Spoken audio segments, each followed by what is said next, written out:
Mesdames, Messieurs, bienvenue à vous dans votre rendez-vous avec l'actualité. C'est votre magazine qui vous met au parfum de l'actualité de la semaine, du jour. Alors, nous allons aujourd'hui faire la ronde de cette actualité en commençant avec les propos du président rwandais Paul Kagame. Vous avez tous suivi ces propos qui réclamaient les terres de la République démocratique du Congo. Pourquoi? Alors, on va analyser avec notre invité. On va parler aussi de cette loi qui est contestée, controversée, interprétée, la loi Tchani, et on parlera aussi de cette prorogation de l'état des sièges en passant par la vie sociale de la population. Alors, je ne suis pas seule sur ces plateaux, je suis avec l'honorable Aldo Loadi, il est député provincial de Kwilu. Honorable, bonsoir et bienvenue. Merci, bonsoir Madame Nacha. Comment vous allez? Je vais tout doucement, je vais bien. Je Ouais. me prépare pour rentrer à Bandundu. Vous Pour étiez la reprise des plénières Ok. pour la session de mars, Ok, vous étiez en vacances. bien sûr. On dit souvent que les députés provinciaux sont plus proches de leur population que les députés nationaux. Est-ce vrai? Mais comme vous le dites, c'est Oui. ça la vérité. C'est ça la vérité? Parce que nous vivons avec eux Oui. au jour le jour. Les députés nationaux, ils sont tous à Kinshasa. Mais nous sommes dans nos provinces respectives. Ça veut dire que nous vivons la réalité de nos populations chaque jour. Ben, il y a des gens qui disent que non, c'est parce que les députés nationaux sont mieux payés que vous et vous n'avez pas la possibilité d'aller peut-être en Europe, à l'étranger. C'est pourquoi vous dites que vous êtes plus proche de votre population. Si l'occasion s'est présentée, alors là, on dirait au revoir. Donc, la réalité, c'est que ces traitements que nous avons toujours décriés, parce que nous sommes tous les élus du peuple, Ok. et la Constitution nous donne les mêmes avantages et le même droit. Ok. La seule différence, c'est que nous siégeons au niveau provincial et les collègues nationaux sont au niveau de l'Assemblée nationale, c'est-à-dire qu'ici à Kinshasa. Et c'est pourquoi vous voyez défiler nos collègues, les D, Oui. Socrate, les collectifs des députés provinciaux. qui se bat, nuit et jour, nuit et jour, si vous voulez, pour que la situation soit normalisée. Et je pense que ce n'est pas acceptable que les choses se passent telles qu'elles se passent dans notre pays, des poids, des mesures, et là, nous ne sommes pas d'accord. Pas d'accord. Ben, j'ai toujours eu l'habitude de me poser la question, pourquoi cette différence? Parce que vous êtes tous des députés, vous l'avez bien expliqué, mais pourquoi cette différence? Je ne saurais pas répondre à cette question. La question, là, j'aimerais que vous la posiez au Premier ministre. Mais dans ce qui concerne ma lecture, j'ai comme l'impression que selon la même constitution, je crois que le gouvernement central pense qu'au-delà des efforts qu'ils font pour le fonctionnement des assemblées, il faudrait que les exécutifs provinciaux respectifs, si vous voulez, c'est-à-dire les gouverneurs des provinces, qui, selon la Constitution d'ailleurs, ils ont chacun d'eux des administrations fiscales où ils doivent avoir, comment dirais-je, avoir l'argent des provinces, les taxes provinciales. Normalement, ils devraient eux aussi se déployer pour bien payer les députés provinciaux. Mais malheureusement, les choses ne sont pas encore arrivées telles que le législateur l'a initié ou pensé. Bon, mais c'est évolue quand même avec vos démarches, c'est évolue? Oui, ça va, comme vous voulez. Donc, par moment, on est payé et après 2 ou 3 mois, il faut faire des heures. Voilà. Maintenant, il faut toujours persévérer. Ce sera d'ailleurs une occasion pour vous de changer de cap, cette fois-ci pour être maintenant député national, parce que vous avez vécu en tant que député provincial. Non, je pense que les débats, madame, doivent tourner que les choses se passent normalement. Partout. Okay. Et non dire parce que ici, on tient seulement des députés et la province, on va la laisser avec qui? Quoique la Constitution est claire. Nous sommes tous les élus du peuple. Nous avons le même droit et nous devons bénéficier aussi de ces mêmes droits que ce soit au national ou aux provinces. Bon, restons positifs toujours, avec toujours ces projets de 145 territoires, espérons que ça ira. Alors, quelle est la situation de votre province, la province du Kwilu? Très mal. Très mal, pourquoi? Problème de route, problème... les provinces sont toujours enclavées. C'est ce que nous venons d'aborder. Vous venez de me poser des questions tout à l'heure. Donc, et avec tout ce qui a comploui aujourd'hui, en ce qui concerne la province du Kwilu, nous n'avons pas des routes qui sont entretenues. Et c'est ce qui fait que finalement, la population a du mal à faire les affaires. La population a du mal à se déplacer d'un coin à un autre. Et quand vous posez la question pourquoi la situation ne peut pas s'améliorer, et malheureusement, tous les gouverneurs, toutes les provinces, tout le monde les est tourné vers l'exécutif national. C'est ça la difficulté auquel nous sommes confrontés. Donc la pauvreté, la précarité, sincèrement, je crois que il faut encore beaucoup d'efforts. Le gouvernement des provinces doit faire beaucoup d'efforts avec ce qu'ils reçoivent du gouvernement central, mais tous les moyens nécessaires pour améliorer, arranger les routes, les écoles, les hôpitaux, que le peuple congolais puisse quand même vivre comme ceux qui sont à Kinshasa. Les social du Congolais, c'est ce qu'ils demandent des peuples. Oui. Ça, Alors, vous êtes dans des difficultés, bien sûr, au niveau des provinces, mais on a quand même appris, on a quand même eu des échos favorables que vous êtes en train d'aider la province, les populations de Féchi, c'est ça? Non, mais je crois que c'est ça circulé dans les réseaux sociaux. Le pont que je suis en train de mettre, les images, les deux ponts que je suis en train de mettre sur la même rivière, en amont et en aval, sur la rivière Gita. C'est une rivière qui sépare, au fait, qui est en frontière entre les deux provinces. C'est la province du Kwango. Et lors de mes vacances, vacances parlementaires, on m'a demandé, mes compatriotes, qui sont des frontières, m'a dit pour faciliter les échanges commerciaux entre les deux provinces. C'est comme si j'ai la résolution. Ce ne sont pas des grands édifices, hein. Ce sont des petits ponts. On voit, ça se voit en image. Il y a quand même des barres de fer, de ponts. Vous avez quand même eu à dépenser de l'argent. Pour permettre à nos populations de fermer. Et il y a des personnes qui ont fait une récupération politique pour dire non, voilà.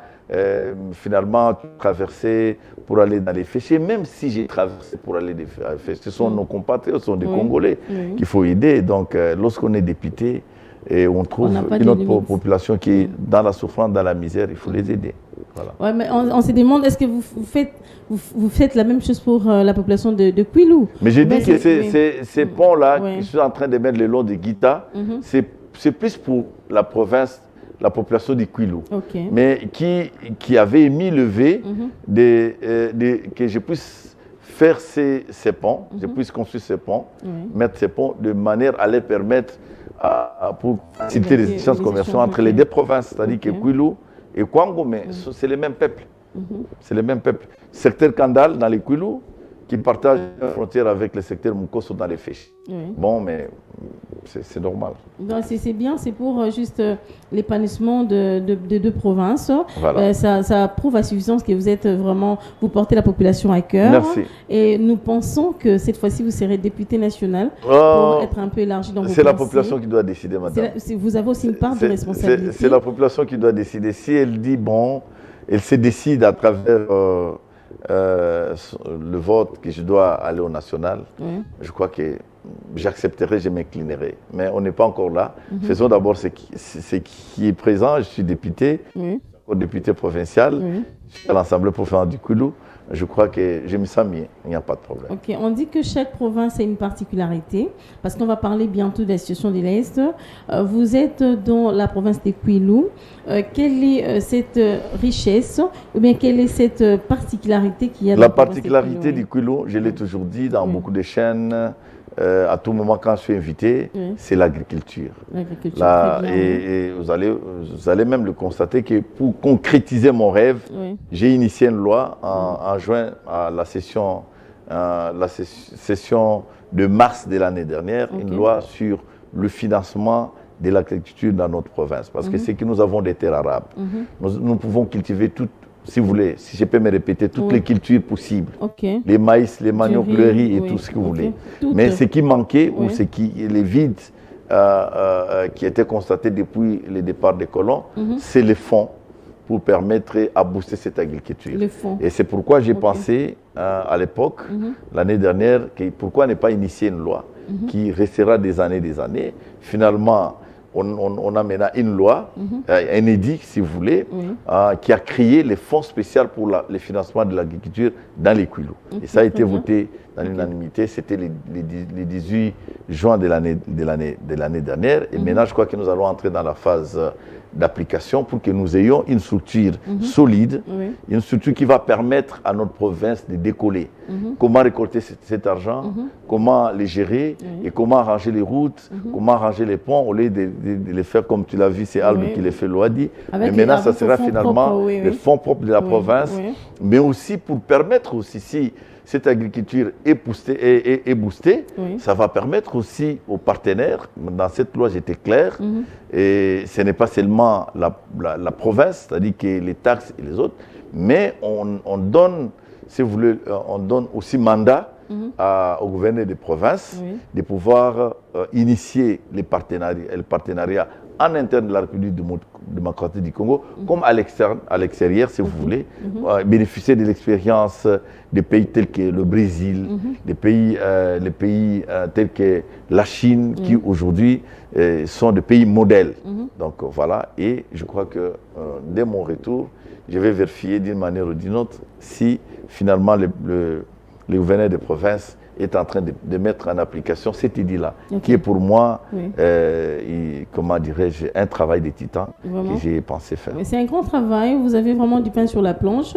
Vous pensez qu'avec seulement la province des Kwilu, si on s'y met, on va réduire les taux de pauvreté en RDC? Madame, moi, j'ai toujours dit que dans tout ce que nous faisons, et surtout notre Congo, Dieu nous a dotés de tout ce qu'il y a comme potentialité. Ce qui reste aujourd'hui, c'est de réfléchir, c'est de mettre en œuvre, c'est de créer des projets, bien les gérer à travers le ministère du Plan, à travers le gouverneur de province. Nous avons tout. Le Congo, ce n'est pas un pays qui pouvait compter les pauvres, comme nous le disons, et traverser des moments. Non. Et je suis même surpris que jusqu'à maintenant, il y a beaucoup. J'ai vu un confrère en train d'importer du maïs de l'Angola, ce qui n'est pas acceptable. On importe presque tout. Donc, pour moi, notre province, c'est de mettre toutes les énergies. Malheureusement, mon qui était l'honorable Rombo Foumadi, le président de mon parti, et qui était à l'époque candidat gouverneur, on avait un projet pour le Kwilu. Mais vous savez, la gestion ou les élections, c'est la loi de la majorité. Nous étions battus. Et en tant que démocratique, nous nous sommes inclinés, mais nous continuons à travailler pour que finalement, demain, notre parti, l'ADD, puisse avoir cette province en main, et ce que nous sommes en train de faire d'ailleurs, et que ce soit dans les territoires d'Idiofa, territoire de Gungu, Massimanimba, et comment dirais-je, territoire de Barata, et même dans la ville de Bandundu, et dans la ville de Kikwit, pour que nous puissions avoir des élus, parce que nous sommes une assemblée de 48 députés, si on peut déjà avoir une vingtaine, et avec des alliés, nous puissions finalement, la question que vous me posez, pourront donner des réponses à la population, c'est-à-dire que mettre le projet de l'agriculture, nous avons déjà la loi, comme je viens de le dire, et que nous puissions mettre tout en œuvre pour que nous puissions faire décoller notre province. Notre province a aussi d'autres, si vous voulez, d'autres points forts. Sa situation géographique. C'est en quelques mètres, qu'est-ce que j'allais dire, en quelques kilomètres, vous êtes en quelques heures, si vous voulez, j'allais dire, vous êtes à Kinshasa. Okay. À quelques heures, vous êtes dans la province Serre du Kassai. À quelques heures, vous êtes dans le Kwango. Donc vous êtes un peu au centre. Au centre. Là, oui. Donc, et ça, c'était un atout majeur.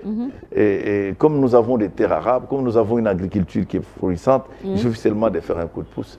Et vous allez voir est-ce que vous avez aussi une main-d'œuvre qualifiée? C'est ça aussi le problème. La main-d'œuvre au Congo, vous la trouverez partout. Parce qu'aujourd'hui, c'est tout le monde qui vous allez la trouver partout. Nos provinces pour venir à Kinshasa. Oui, mais si la population du Kwilu, comme d'autres provinces d'ailleurs, qui viennent ici parce que les conditions ne sont pas réunies. Si vous avez un bon gouverneur qui crée un environnement propice pour les affaires, qui crée un environnement pour permettre à ce que la population locale se retrouve, qui crée des richesses, c'est-à-dire à travers l'agriculture, le maïs, le manioc, le riz, je vous dis, on n'a pas besoin de venir à Kinshasa. Ok, très bien. Alors, honorable Adolouadi, vous avez assez vanté votre province de Kwilu. On va un peu Je suis fier même d'être du Kwilois, ça je peux vous le dire. C'est normal. Et mon rêve par la suite, c'est qu'un jour, d'une manière ou d'une autre, participe au développement, que je puisse vivre ces développements-là. C'est vrai. Et j'en ai envie. Et Maintenant, il faut persister alors. Il faut garder vos idées en place. Avec le président Rombo, avec le président Mabaya, nous sommes déterminés. Et maintenant, nous sommes dans l'Union sacrée. J'espère que ça serait. Ah, vous êtes dans l'Union sacrée. Bien sûr. Ah, très bien. Avec la sortie officielle qui aura lieu déjà demain. Oui. Ok. Qu'est-ce que vous allez. C'est samedi. Demain, c'est vendredi, samedi. Alors, vous allez apporter quoi de plus à l'Union sacrée? Et pourquoi vous avez fait ces choix? Je peux vous dire que je peux sincèrement, je suis de ces Congolais qui veillent et qui tiennent à la moralité politique de notre pays. La moralité, ok. Des gens intelligents, mais non des gens qui trahissent. Aujourd'hui, ils prennent tel engagement le soir. Et moi, je suis d'accord, mais je suis qui très critique. Il ne faudrait pas, à un moment, que les gens considèrent l'Union sacrée, c'était des poubelles. Où on peut, c'était un refuge. Prendre n'importe qui était, nous avons vu de ceux qui étaient avec Mobutu. Non, pas aider le président Mobutu. De mener des réformes pour que nous puissions avoir finalement un pays démocratique. Il y a eu, si vous voulez, les discours historiques, j'étais encore étudiant. Je n'étais même pas encore étudiant, j'étais encore élève en 90. Et finalement, ces mêmes personnes, ils se sont retrouvés à côté de la paire, Kabila fils aujourd'hui.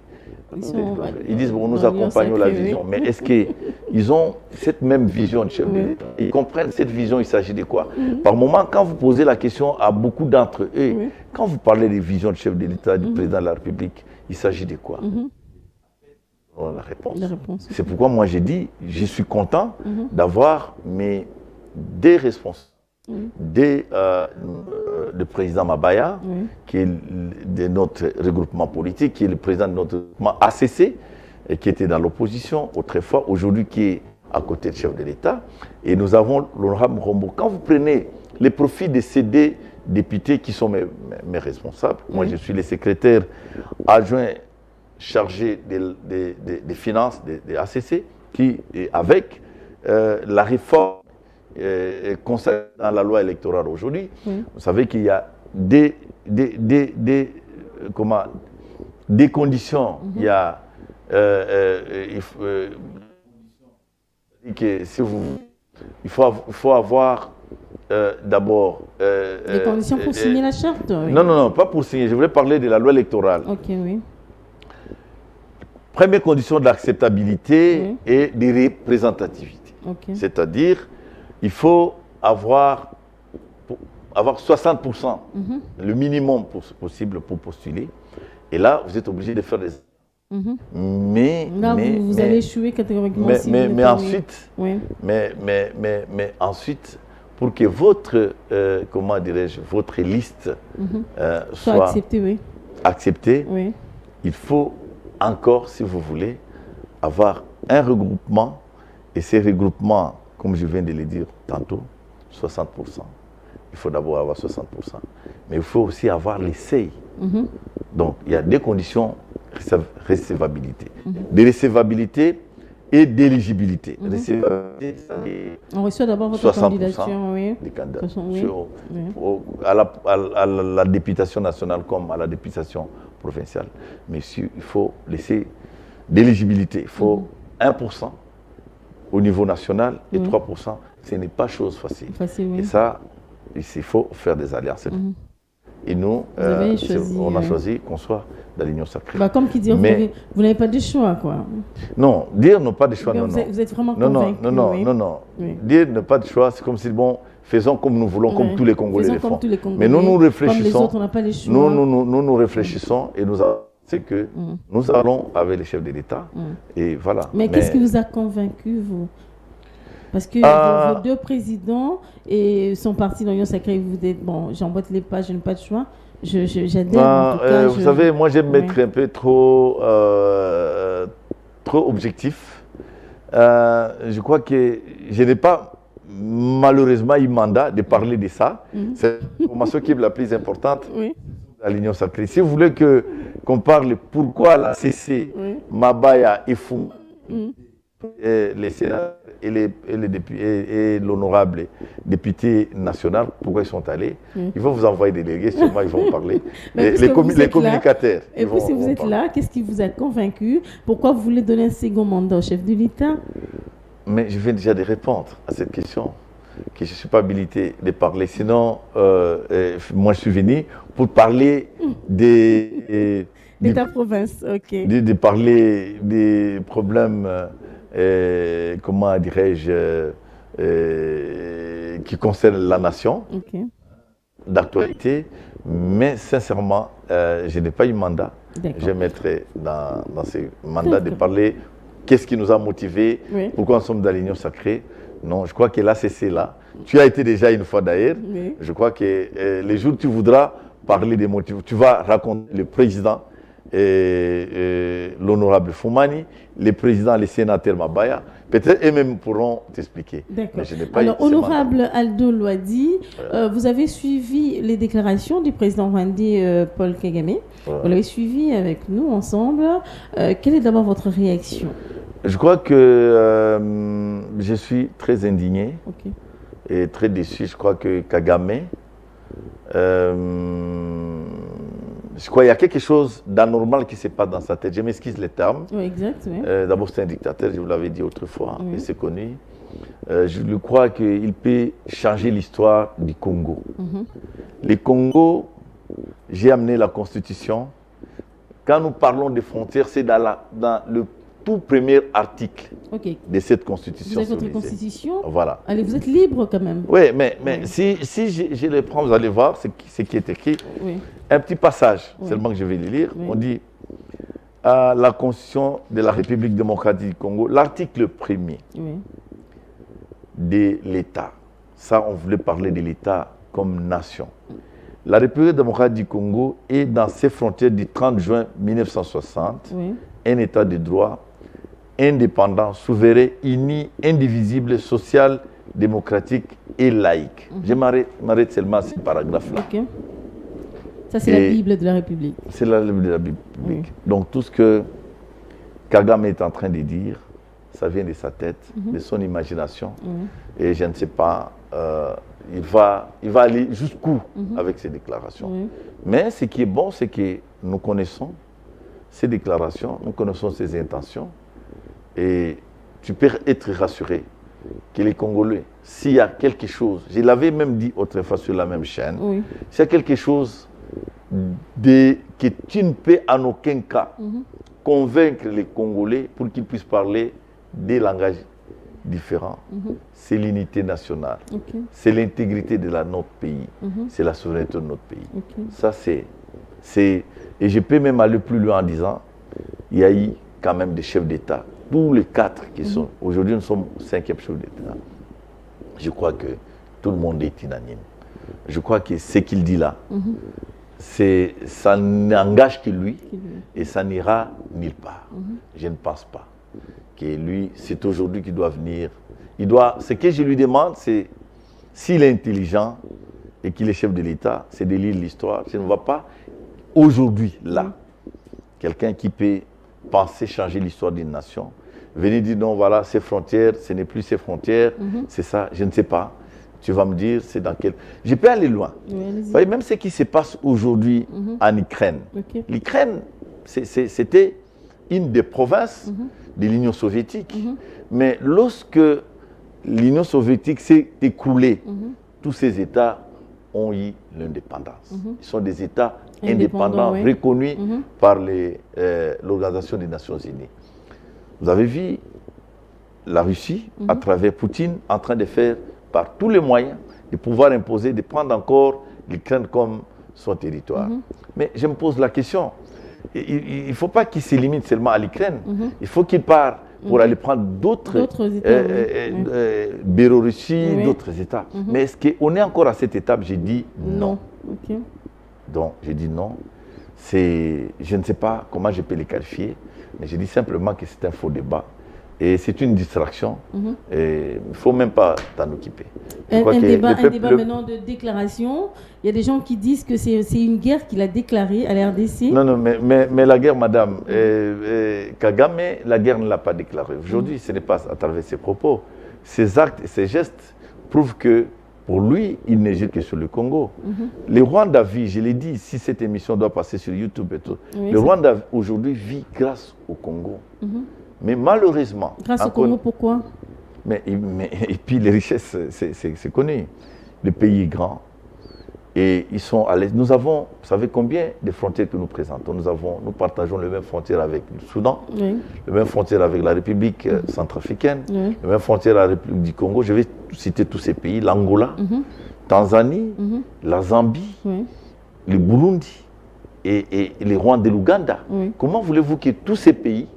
Et ils n'ont pas ces problèmes de frontières, c'est seulement que le Rwanda. Donc j'ai dit que non, je crois que c'est un faux problème. Mais pourquoi ils réclament seulement l'Est? Pourquoi pas les Kwilu? Parce que vous avez dit que vous avez un sol fertile, une terre vraiment qui... Non, mais la question là, vous n'allez pas me poser à moi. La question, vous êtes journaliste. On essaie d'analyser. Non, oui, analysez, mais la question là, vous poserez à Kagame, je ne sais pas ce qui est dans sa tête. Alors c'est comme vous dites, mais comment ça ne peut être que l'Est et non pas venir dire pourquoi l'Angola n'a pas pris une partie et pourquoi l'Angola a laissé une partie et par exemple Féchi s'est trouvé dans l'Angola. Non, madame, je crois quand même que ce n'est pas lui. Et même lorsque il y a eu la conférence de Berlin, il n'était pas encore né. Tous les Africains aujourd'hui qui sont à travers toute l'Afrique, je crois qu'il faut que je lui demande simplement de relire l'histoire et de voir tout ce qui s'est passé, comment on a créé le Rwanda.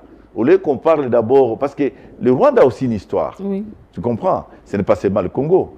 Et qu'il puisse bien lire l'histoire. Et je crois que il y a quelque chose qui ne va pas dans sa tête. Je m'excuse un peu, mais je crois qu'il doit quand même réfléchir des fois. Il doit se renseigner. Voilà, et très bien lire l'histoire. Mais puisqu'il accuse l'époque coloniale par rapport à la répartition des terres, mais moi je me demande pourquoi... Et pour qu'il fasse quoi? Pour qu'on puisse reprendre les frontières de tout le... Parce que quand il met en cause... comment dire, les frontières du Congo, ça veut dire qu'il met en cause tout ce qui a été fait à travers le monde, ou encore en Afrique, parce qu'il s'agit de l'Afrique. Non, je crois que, madame, sincèrement, parlons autre chose. Je crois que... Et quelle est la place de pays colonisateurs? Pourquoi ils ne réagissent pas? Parce que c'est un faux débat. Bon, moi, je crois que c'est... Bon, tu sais, d'abord, tu sais ce qu'on dit en français, on répond à un imbécile. Par silence, oui. Ils trouvent que c'est un faux débat et qu'il n'y a pas d'intérêt. Les Blancs sont déjà structurés, malgré tout ce qu'ils font. Ils sont des gens qui gardent jalousement les archives, qui maîtrisent l'historique, qui savent peut-être que nous... franchement, les Blancs, ils maîtrisent tout. Les colons, les Belges, je ne sais pas moi, ils ont tout l'historique de nos différents États. C'est pourquoi vous allez voir que même s'ils veulent... venir, je ne sais pas moi, piller, exploiter nos richesses. Il cherche seulement à chercher un double fait comme Kagame et passer comme une personne interposée il va pour le arriver. prendre en force. Et madame, moi je crois que dans ces débats pour le clore, c'est de nous organiser. Organiser notre armée, organiser notre gestion, avoir une bonne gouvernance. Je l'ai dit sur toute cette chaîne encore, que tout ce qui se passe aujourd'hui, nous devons apprendre à nos enfants, à nos petits-enfants, et de comprendre que nous avons un ennemi commun, qui est le Rwanda, pour les citer, et que nous devons nous organiser, nuit et jour, nous organiser, mobiliser toutes les ressources nécessaires.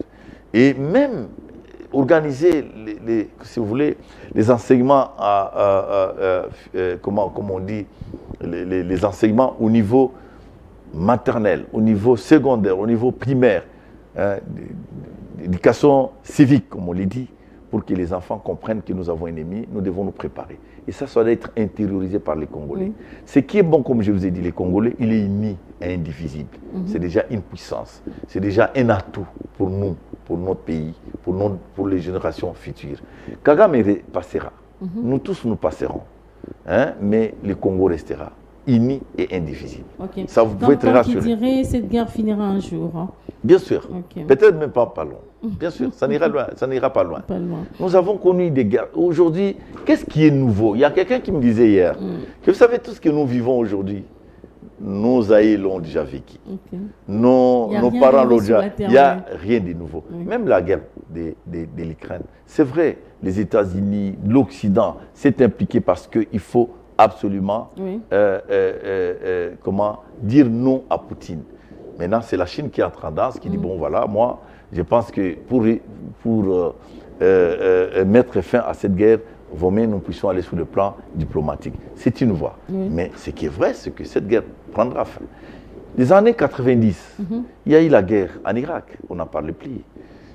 Avant, lors du mandat de Sarkozy en France, nous avons eu la guerre en Libye. Vous avez vu, Kadhafi est parti, on l'a tué, mais le peuple libyen reste. La Libye reste également un et indivisible. C'est comme le Congo. Ne paniquez pas. Moi, je n'ai jamais paniqué. Dis avec le Congolais. Le Congolais, c'est un peuple formidable, uni. Seulement, ce qui pose problème pour nous, le seul défaut ou la seule faiblesse, c'est la corruption. La corruption. C'est les gens, par moments, la mauvaise gouvernance, tout ça. Mais au-delà de ça, je crois quand même que le Congo, c'est un peuple. Est-ce que l'état des sièges a servi à quelque chose? Aujourd'hui, on parle d'une autre prorogation. Est-ce que cet état des sièges a servi à quelque chose? Est-ce que cela a produit quand même des effets escomptés? Mais vous-même, vous pouvez... vous êtes aussi congolaise, non? Vous êtes congolaise, si vous voulez. Vous êtes congolaise. Moi, je crois que c'est le président de la République, il s'imprègne ou il prend toutes ces décisions-là au regard de ce qui lui donne comme prérogative la Constitution de la République. Mais, comme tu l'as dit, les résultats peut-être peinent à venir, mais est-ce qu'il faut arrêter? Il ne faut plus réfléchir, il ne faut plus prendre des dispositions.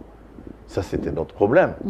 Bon, si le président de la République estime qu'il faut continuer à prolonger, je ne vois pas de mal. Qu'est-ce que nous perdons en faisant ça? C'est vrai, peut-être que... Mais pour moi, en définitive, il y a de ceux qui disent que, bon, au lieu de continuer à prolonger, pourquoi ne pas carrément déclarer la guerre? Bon, peut-être nous allons y arriver. C'est aussi une option. Peut-être nous allons y arriver, mais je crois que faisons confiance au chef de l'État, ce qu'il fait, chaque personne. À sa façon vous savez que lorsqu'il y a une actualité, lorsqu'il y a un problème dans un pays, il y a des réflexions qui sont menées au sein des institutions, mais cela n'interdit pas aux Congolais qui sont en dehors, comme Congolais, de réfléchir et de donner des propositions. Je crois qu'il faut aussi respecter ces opinions, mais qu'il faut analyser froidement, comme je l'ai toujours dit. J'ai dit que ce qui est plus important pour un peuple, c'est de réfléchir. Quand il y a un problème qui se pose, par moment, on ne réfléchit pas, madame, ce qui nous pose problème. Et on agit directement sans réfléchir. Quand le problème arrive, nous voyons seulement pourquoi lui, pourquoi ça ne pouvait pas être moi, pourquoi on a dit ça, pourquoi ça. Mais j'ai toujours dit, même le problème économique que nous avons. Vous savez, moi je suis de ces Congolais qui pensent qu'au-delà de nos clivages politiques, de nos différents, à un moment donné, pour que ces pays décollent, il faut mettre toutes les intelligences ensemble, à travers, si vous voulez, à travers un forum, pourquoi pas, et prendre des résolutions. Faire des ateliers, voilà. par exemple, oui. Pas oui, si vous voulez des ateliers, mais prendre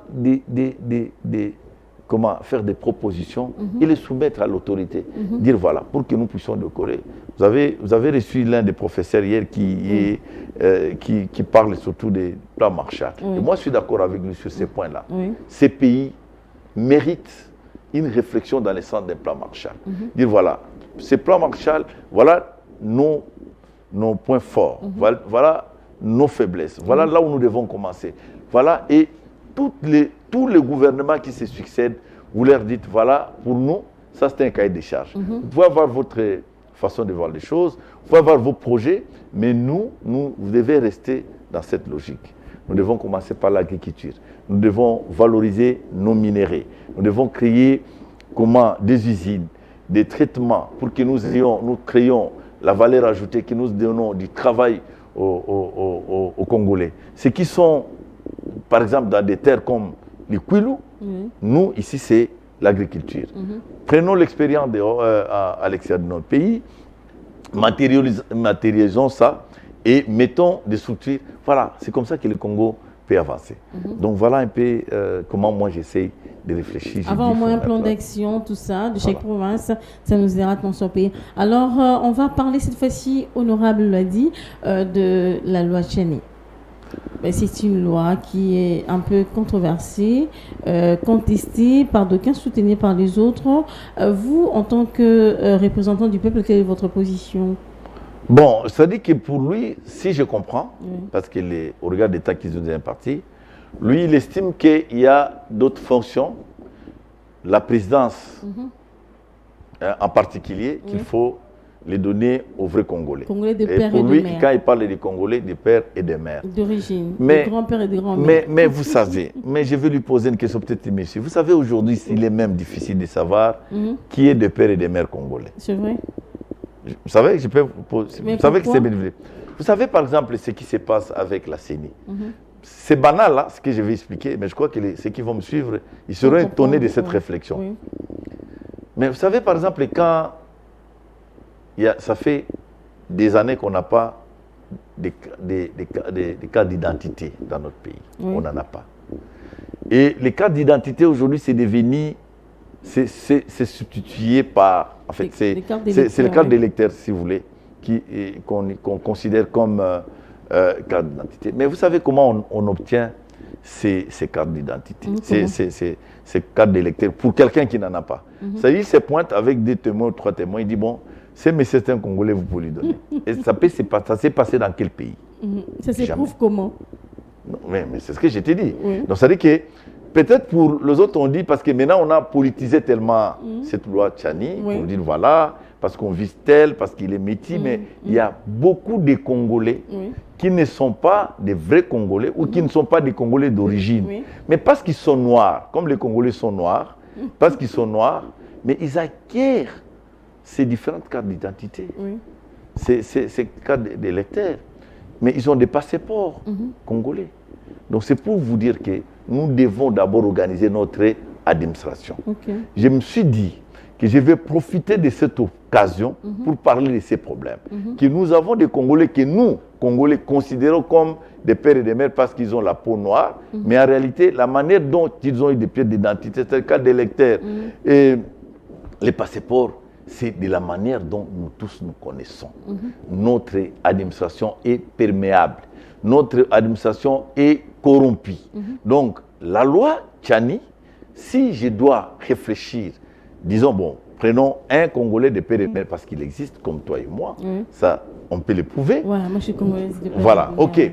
Donc, je me dis, Pour le moment, pour moi, je considère que c'est une loi au regard de cette circonstance qu'on devrait le mûrir, réfléchir, organiser d'abord notre administration. Ça, c'est très important. Okay. Et que dit la Constitution? Elle est là. Parce que tout ce que nous pouvons prendre comme loi, ça ne peut pas être en contradiction avec notre Constitution. Okay. Parce que c'est ça ce que notre. Et la Constitution dit quoi à ces sujets? Mais la Constitution, à son article 10, c'est clair. Comment être considéré comme Congolais, Congolais d'origine et Congolais qui peut, et comment dirais-je, parce que la nationalité, nous pouvons l'acquérir. On n'est pas Congolais au pays. Et il y a même toute une loi organique qui fixe les modalités, comment on peut avoir la nationalité congolaise lorsqu'on n'est pas Congolais d'origine. Bon, si lui, il estime que telle ou telle autre fonction, il faut que ça soit, comment dirais-je, au Congolais de père et de mère. C'est pourquoi je dis que c'est une réflexion. Il ne faut pas l'écarter automatiquement. Mais par contre, pour le moment, le problème est mal posé.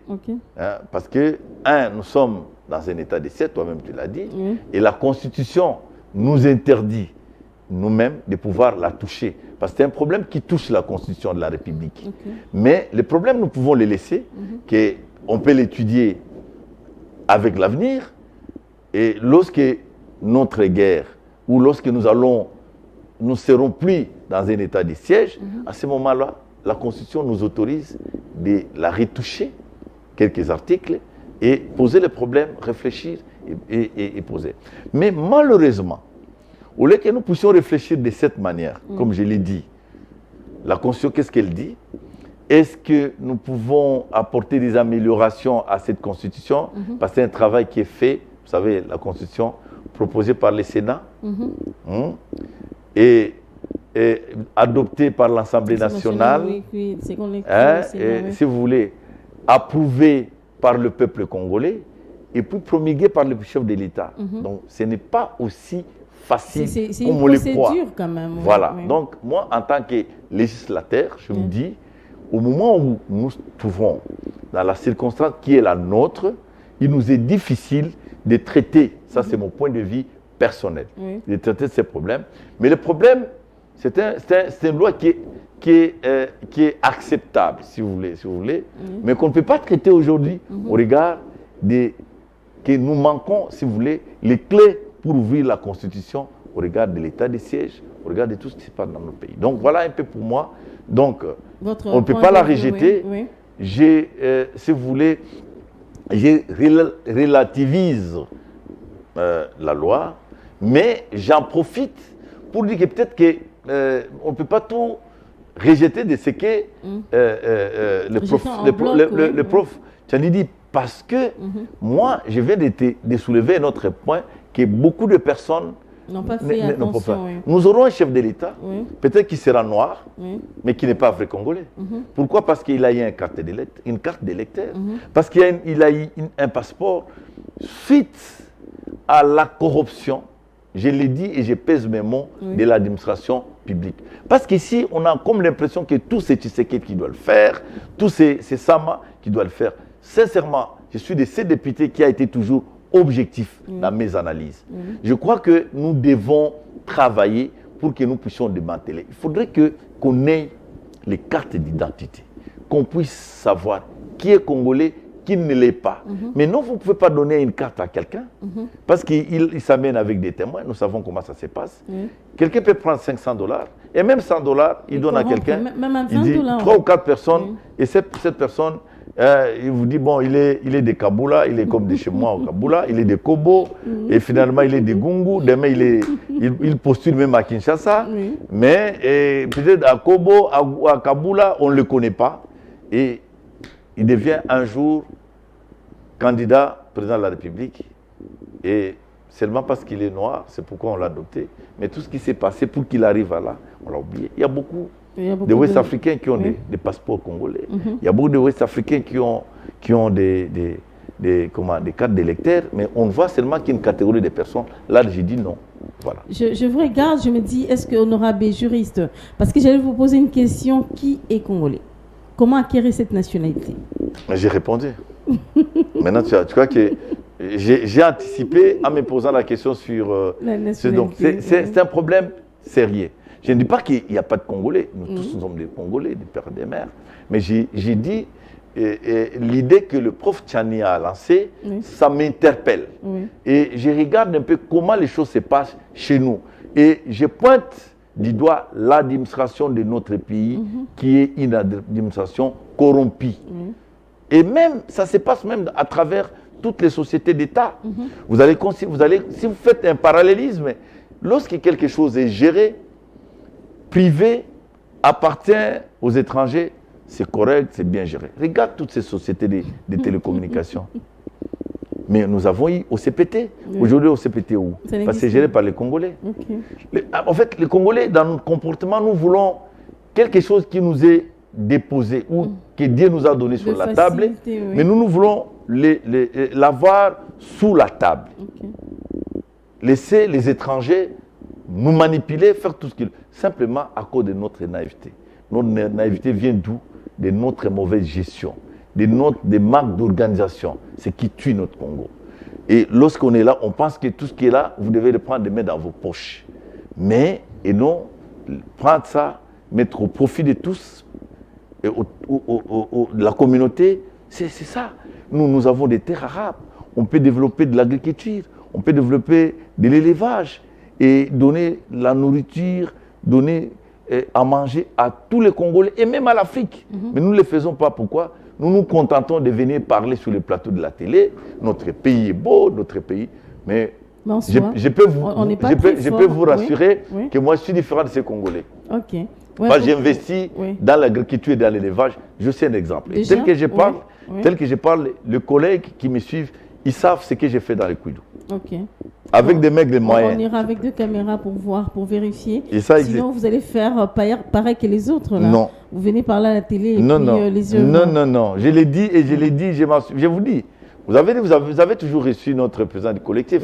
Le jour où il passera, posez-lui la question ici sur la table. Je ne parle que c'est celui-là, parce que tous les reçois de temps en temps.